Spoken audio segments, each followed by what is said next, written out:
Start. शेती करणारा शेतकरी. विमाने थांबवण्याची जागा विमानतळ. माशासारखे डोळे असणारी मीनाक्षी. घरात बसणारा घर कोंबडा. प्रेरणा देणारा प्रेरक. रक्षण करणारा रक्षक.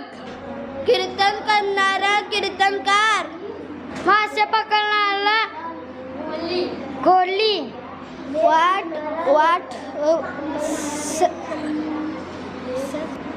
वाट दाखविणारा वाटाड्या. लेख लिहिणारा लेखक. लिहिता वाचता येणारा साक्षर. जादूचे खेळ करणारा जादूकार. पाण्यात राहणारा प्राणी जलचर. खूप दान धर्म करणारा दानशूर. इच्छलेली वस्तू देणारा वृक्ष कल्पवृक्ष. दर वर्षाने प्रसिद्ध